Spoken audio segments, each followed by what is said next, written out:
एक ऐसा विषय, बहुत महत्वपूर्ण विषय, और वो विषय इसलिए बहुत अधिक महत्वपूर्ण है कि सत्ता में आने के लिए ललायत अगर कोई पॉलिटिकल पार्टी षड्यंत्र के साथ किसी संस्थान को, किसी इंस्टीट्यूशन को बदनाम करने की अगर साजिश रचे और आपस में विरोधाभास पैदा करने का प्रयास करे तो सबसे घातक होता है। इस महत्वपूर्ण विषय पर आज प्रेस वार्ता को संबोधित करने के लिए ईडीएमसी में हमारे दिल्ली प्रदेश के महामंत्री, पूर्व महापौर श्री हर्ष मल्होत्रा जी उपस्थित हैं। आपके साथ इस ईडीएमसी के महापौर भाई श्याम सुंदर जी अग्रवाल, स्टैंडिंग कमेटी के चेयरमैन वीर सिंह जी पवार और नेता सदन सतपाल जी यहाँ पर उपस्थित हैं। मैं दिल्ली प्रदेश भारतीय जनता पार्टी का मीडिया प्रमुख होने के नाते आपका अभिनंदन स्वागत करता हूँ। हर जी से कहता हूँ कि इस प्रेस वार्ता को संबोधित करें। बहुत बहुत धन्यवाद भाई रवीन जी।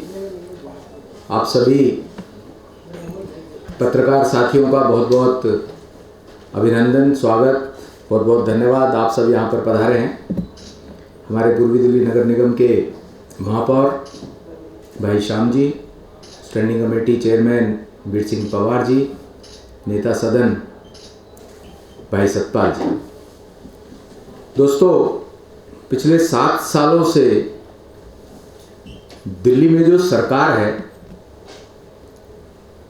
बहुत से झूठे वादे करके दिल्ली की जनता को बरगलाकर सत्ता में आए हैं। भ्रष्टाचार का मुद्दा बना के भ्रष्टाचार नहीं करेंगे, ऐसे लोगों को लाएंगे, ऐसी सब झूठी बातें कह के ये लोग सत्ता में आए हैं।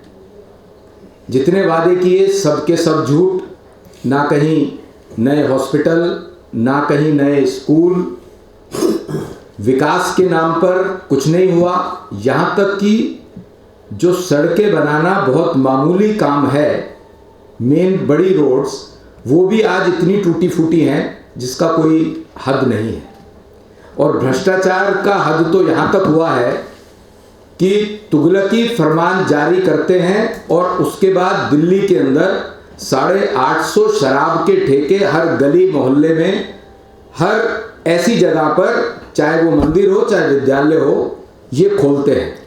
अब इनके पास, जनता के पास जाने के लिए कुछ नहीं बचा कि जनता के पास जाकर के क्या कहें। इसलिए ऐसी बातों को मुद्दा बनाने का प्रयास कर रहे हैं जो कि जिनका कोई अस्तित्व नहीं है, जो कहीं टिकती ही नहीं है।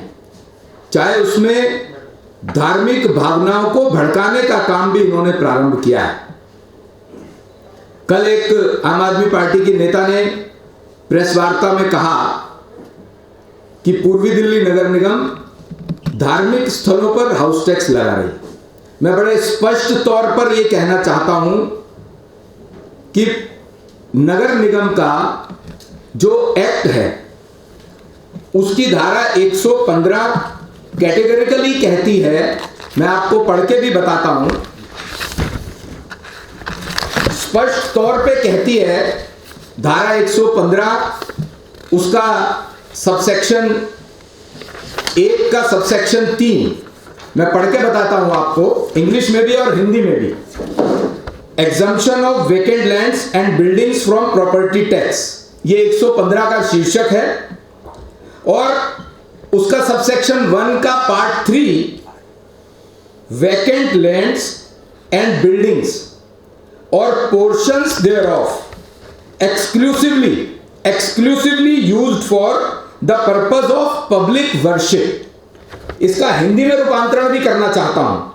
खाली भूमि और भवनों को संपत्ति कर से छूट, उसका जो तीसरा पार्ट है उसमें छूट में खाली भूमि या भवन या उसका कोई भाग जो सार्वजनिक पूजा के उद्देश्य के लिए प्रयुक्त होता हो, मतलब मंदिर, मस्जिद, गुरुद्वारे, चर्च या किसी और धर्म का कोई धार्मिक स्थान जहां पर पूजा होती है, ऐसे स्थान पर हमारा एक्ट बोलता है, डीएमसी एक्ट बोलता है कि ना पहले कभी उस पर हाउस टैक्स लिया गया है, ना लिया जा रहा है, ना लिया जाएगा।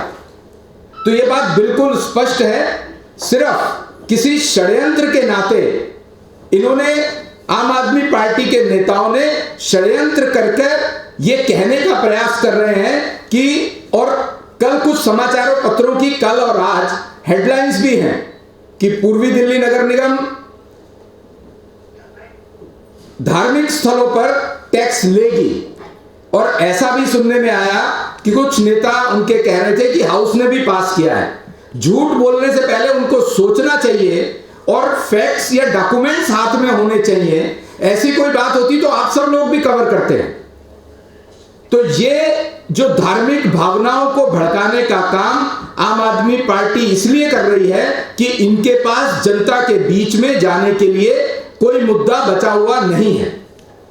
मैं इनसे ये पूछना चाहता हूं, आप वोट बैंक के लिए तो 200 यूनिट बिजली की फ्री करते हैं, पानी भी फ्री करने की बात करते हैं। आपको अगर इतनी ही चिंता है तो सभी धार्मिक स्थलों का, जैसा नगर निगम ने हाउस टैक्स माफ किया हुआ है, आप बिजली पानी माफ क्यों नहीं कर देते? मेरी ये मांग है आप सबके माध्यम से आम आदमी पार्टी सरकार से कि सभी धार्मिक स्थलों का, मंदिर, मस्जिद, गुरुद्वारे, चर्च या अन्य धार्मिक जो स्थल है जहां पर पूजा होती है, उनका बिजली पानी माफ करें और कम से कम धार्मिक भावनाओं को भड़काने का